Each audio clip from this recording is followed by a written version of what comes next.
Billy Schuett here, balmy Minneapolis, Minnesota. Matt Hickey, Mike Wing, just enjoying a stroll through the winter wonderland. And you know what? Now's a perfect time. I accept your invitation to get Gen4 certified. December this year, Wikibon came out with an article talking about the 4 generations of all-flash storage. Specifically, they were answering a customer's question of how do I get to an all-flash or an electronic data center.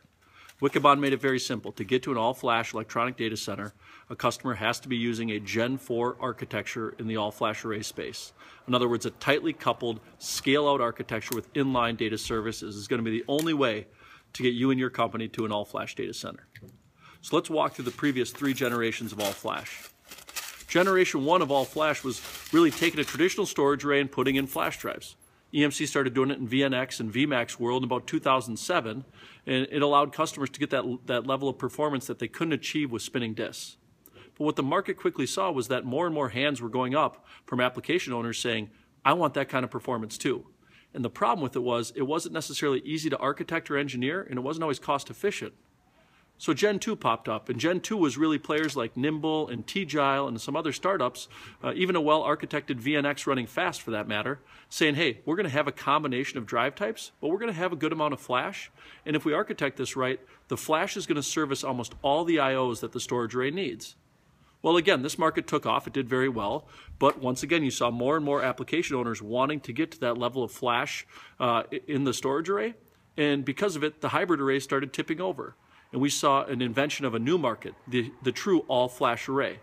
Wikibon points out that the all-flash array is the 3rd generation of all-flash storage. This was started by the likes of Texas Memory, of Violin, of Pure Storage, of Whiptail, and really it had 2 paths. Gen 3 gave you 2 choices. Either I'm going to architect this thing specifically for performance, or I'm going to architect this thing around economics of trying to make it more efficient costing than a traditional storage array. In other words, I can have flash at the price of disk. What people saw on that first performance side is that Texas Memory and Violin could scream. They could go really, really fast, but they didn't give you the inline data services that made the economics work out at scale. Conversely, you had the likes of Pure Storage and Whiptail saying, hey, we'll give you inline data services, but again, scale was an issue. They sat behind an active passive architecture, and they were very limited with how large the arrays could get. Because of that, in the world of all flash, being limited to 1 active storage controller really challenged a customer on how much they could really focus this as an enterprise platform. At the time EMC bought XtremIO, they weren't yet in the market, but what we've seen is XtremIO has already climbed to the first billion-dollar business in such short order in EMC's history. XtremIO represented that elusive 4th generation all-flash space. And according to Wikibon, the 4th generation means that you can scale out. In other words, you have a tightly coupled architecture that adds controllers as you go, and you also do it while offering inline data services, compression and deduplication.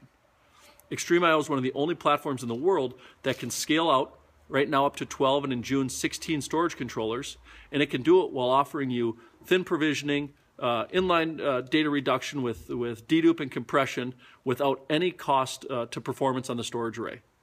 Because of that, XtremIO is the way that customers can take their data center from a traditional spinning disk data center to an all-flash electronic data center, and customers have adopted this technology faster than anything else in EMC's history. Thank you for the challenge, Matt and Mike. I'd now like to challenge Billy McCarthy, Jerry O'Gara, and Kirk Klesley to give the Gen 4 architecture.